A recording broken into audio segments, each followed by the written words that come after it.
lado cruel da geopolítica, você vai agora saber, a geopolítica é a mais bela arte que nós temos dentro do modelo em que nós vivemos, ou que nós chegamos a ele.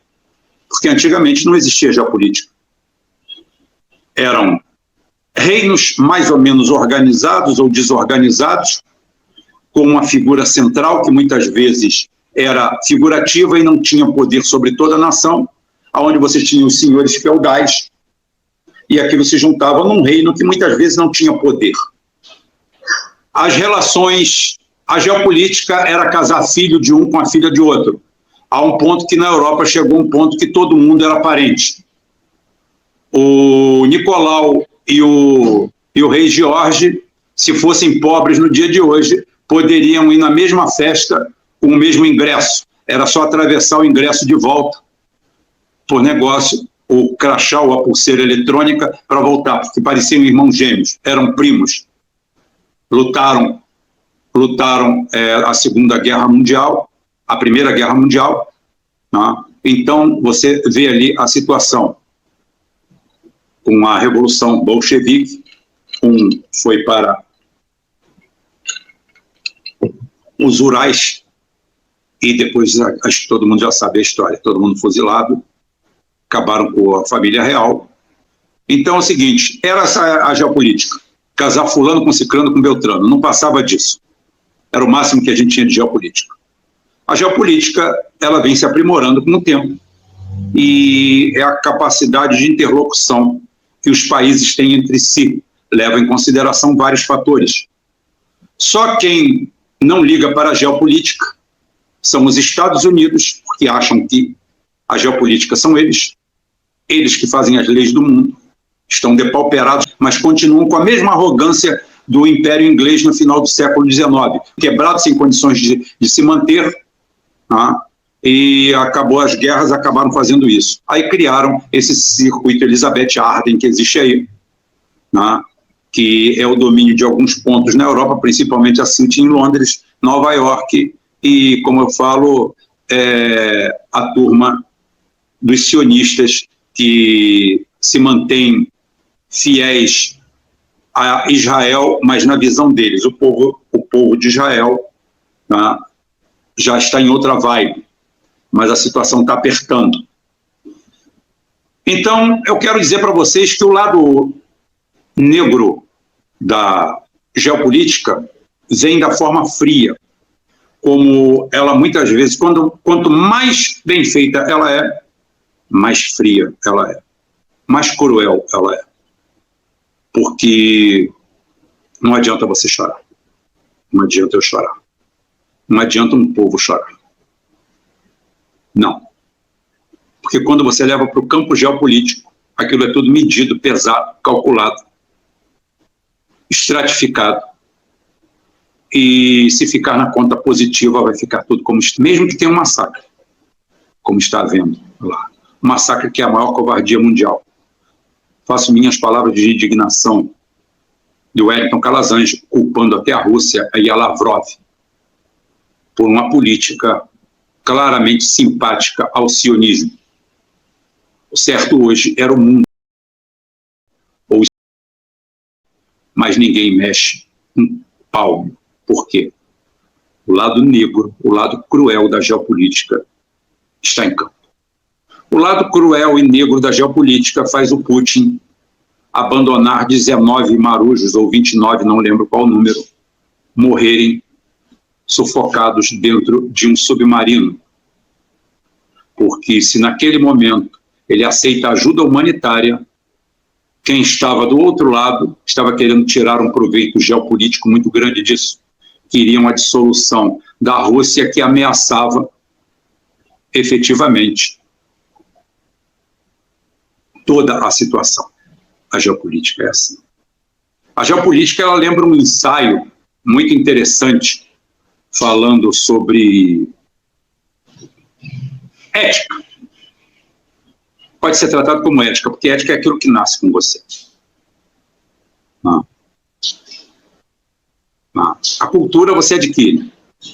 A ética do ser humano é uma só. É autopreservação seu tem uma escala. Normalmente, a empatia, uma série de fatores dessa escala humana, que fazem com que você eticamente se pareça com outro ser humano normal. Eu não estou falando degenerados, eu não estou falando loucos, eu não estou falando pontos além da curva. E existem. Estatisticamente são poucos, mas numericamente são muitos. Então, você tem que saber lidar com isso. Você tem que saber lidar com a crueldade, que vão morrer todos lá. Por quê? Porque eu tenho que salvar a União Soviética, a Rússia. É isso que tem que ser feito. Vão bombardear isso, aquele lugar. Ótimo. Inclusive, na decodificação da Enigma, da fantástica máquina alemã, tem um filme fantasioso aí sobre a história. Não é bem aquele filme, não, tá? Porque aquilo é um computador mecânico e dizem que aquele cara lá, esqueci o nome dele, tem até um filme sobre o assunto. Não foi bem assim, não. Tem outros ingredientes. Tem espionagem, tem coisa, tem entrega de dados, tem muita coisa. Não dava para tirar do nada assim. É Alan... esqueci o nome dele. Não. Mas, mesmo quando eles pegam aquilo ali e colocam em prática, eles começam a fazer o caminho da geopolítica, da estratégia grande, da estratégia entre nações, do alcance dos resultados. Então, eles não podiam evitar todos os ataques a comboios. E milhares de pessoas morreram assim, nessa escolha de Sofia. É foda, não é? É foda. Esse exercício eu vi uma vez, muito bem feito, tá? Foi num canal desses aí, não sei se era Truques da Mente, e era interessante porque mostrava uma linha de trem e um desvio. Mostrava uma linha de trem, um desvio, e você, antes do desvio, você está aqui. Você aqui pode desviar o trem. Isso não é mineiro, não. Michele que me escute aí. Você pode desviar o trem, né? Ou deixar ele seguir reto. E você bota um cidadão aqui. Você tem esse desenho aqui. Você tem esse desenho aqui. A linha do trem, você está aqui nessa cancela, aqui tem alguém, e aqui tem um desvio. E você pode desviar o trem. Vocês já pegaram o desenho na cabeça, né? Eu não vou mostrar mais o desenho. Tá? Então, você tem esse desvio. O trem está vindo. Tá? Tem 5 pessoas aqui trabalhando aqui. É óbvio que você vai desviar o trem. Porque aqui tem 5 pessoas e aqui no desvio só tem uma. Então, você faz o cálculo geopolítico. Eu só posso desviar o trem. Eu só posso desviar o trem. Está na minha mão. Eu vou matar alguém. Mas eu vou salvar 5 pessoas. Tá fácil, não tá? Tá fácil. Mas a gente pode complicar. Você, por enquanto, está preso à sua ética e à sua cultura. Essa cultura da preservação de tudo isso. Vai te doer, mas você vai matar 5 pessoas. E ali do outro lado, uma. A conta é simples. Você não vai se sentir mal por isso? Uns vão se sentir mal a vida inteira. Mas você imagina, que lugar para você ficar. Está na cara que a conta está aqui. Vamos botar 5, não, vamos botar 10. Vamos aumentar para 10 pessoas. São 10 pessoas e aqui do lado tem 2. Pronto. 15 pessoas e 2 do outro lado. Vambora. Vambora, para ficar fácil. Para ficar fácil. São 15 pessoas aqui e 2 ali. A conta está fechada, não está? Mas uma dessas 2 pessoas é seu filho. E aí? E agora? Continuou fácil? Continuou tranquilo? Fácil fazer a conta? Para Stalin é. Para Putin provavelmente é. Para você não. Você não tem preparo para isso. Você não tem preparo para isso. Para ter preparo para isso, você tem que estar em outro nível, não nesse aqui. Poucas pessoas têm preparo para isso. Poucas pessoas têm preparo. Depois, o que a história vai contar, o Ministério da Verdade vai contar, é uma coisa. Agora, quando ofereceram, todo mundo fala da crueldade do Stalin. Quando ofereceram trocar um marechal de campo, prisioneiro, pelo filho dele, que era tenente, que estava num campo de concentração, ele fez a escolha que você não faria. Ele desviou o trem e matou o filho dele e o outro, e salvou os outros 15. E ele atua dessa forma. Para ele, não importa que vai haver um mal menor, o mal maior foi evitado. Depois, ele não se dava bem com o filho, ele odiava o filho, aquela toda... Eu já ouvi tanta coisa do Stalin que eu não tenho mais nada para ouvir. Não. A resposta dele foi o seguinte: todo mundo que está lutando na guerra são meus filhos. Como é que eu vou ter predileção por um? Ninguém queria estar ali, mas às vezes você está.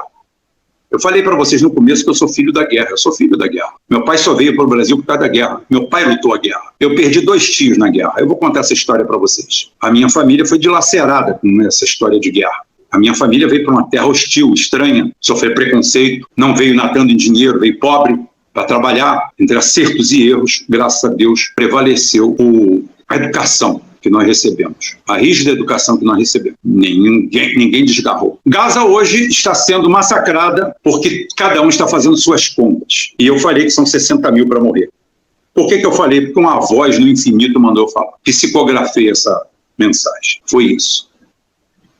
Já tem 18 mil mortos. Está faltando pouco. Não está faltando muito, não. As forças de Israel cada vez mais se vingam dos outros por ódio. Ódio. Porque não estão conseguindo sucesso militar nenhum. Nenhum. As brigadas Al-Qassam estão fazendo a limpa. A limpa. Estão lutando contra fantasmas. Tem que desforrar matando civil mesmo. Porque militar não dá para matar. Os caras, outro dia apresentaram, só para dar uma explicação para vocês, apresentaram outro dia 30 ou 40 pobres barrigudos, magrelos, esqueléticos, como se fossem presos do Hamas, das brigadas. Mentira. Eles trabalham em 2, 4 ou 6. O maior núcleo que você pode prender deles é 6. E eles vão morrer e não vão se entregar. Aquilo tudo é uma pantomima, é mentira. Aquilo tudo é uma mentira. Porque você não consegue pegar mais do que 6. Que é o máximo. Eles não colocam mais do que 6 exatamente para não perder muita gente junto. As brigadas são altamente treinadas e sabem muito bem o que estão fazendo. O número de mortos, soldados lá, casa de 4 mil. E eles estão se vingando com ódio. Com ódio, e é o que eu falei. Como falava meu compadre Maguila, se você entrar numa briga, entrar numa luta de boxe para brigar, você vai perder. E é isso aí. Você vai perder. Agora, nada disso impede a canalice de Putin, a canalice de Lavrov, a canalice de todo mundo, dando espaço para esses sionistas. Eu agora vou me insurgir um pouco contra a geopolítica, porque, genuinamente, hoje só tem um país grande onde os sionistas não têm voz nem voto e nem passam perto. Se chama Irã. Só ali eles estão enfronhados, na Arábia Saudita, estão enfronhados no Egito, tirando Síria e Irã, os outros lugares estão todos contaminados, inclusive a Rússia. Eu não estou aqui... Vocês acham que eu vou ficar passando a vida inteira passando a mão na cabeça da Rússia disso?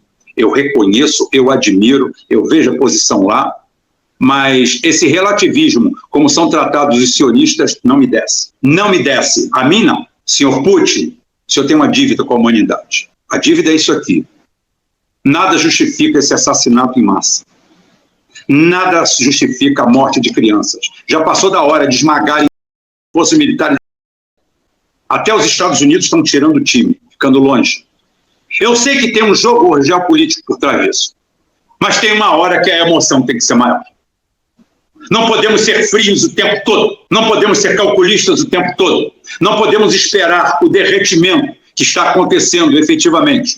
São vidas, são crianças, são mulheres, são inocentes. Israel não está conseguindo matar militar nenhum, porque senão já tinha enfileirado tudo e mostrado. Eles não mostram nada, porque não tem nada para mostrar. Estão morrendo como moscas. Os Merkavá estão pegando fogo parecendo lamparina. O que eles estão fazendo é tentar amenizar com o Hezbollah, porque com o Hezbollah o negócio, o buraco é mais embaixo ainda. Tem que resbolar. Eu sei que a geopolítica é isso, é o lado cruel, é o lado negro da geopolítica. Mas eu não vou perder minha capacidade de indignação para Putin ou para ninguém. Para Jinping ou para ninguém. Putin, você que assiste meu programa todo dia, está na hora de você tomar vergonha na cara.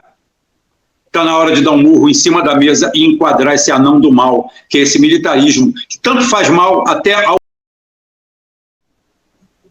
Está na hora de enquadrar aquele anão que não aguenta um tapa, que é do tamanho de Sergipe, e que a maioria do seu povo não concorda com isso, já deu provas, já deu mostras. Esperar que caia tudo por conta própria é muita covardia. Do seu Lavrov, de Zakharova, de Putin, de Jinping, de Al-Saud. Eu não estou falando das merdas do Ocidente, porque esses estão lá com Israel, fornecendo arma. A OTAN, Macron, Biden, republicanos, democratas, todos eles. Essa lixa, essa escória, a gente já concorda. Agora, um basta já estava na hora de ser dado. Israel ataca a Síria impunemente, toda semana, e a Rússia com 2 bases ali dentro, limpando aquilo ali, não faz nada.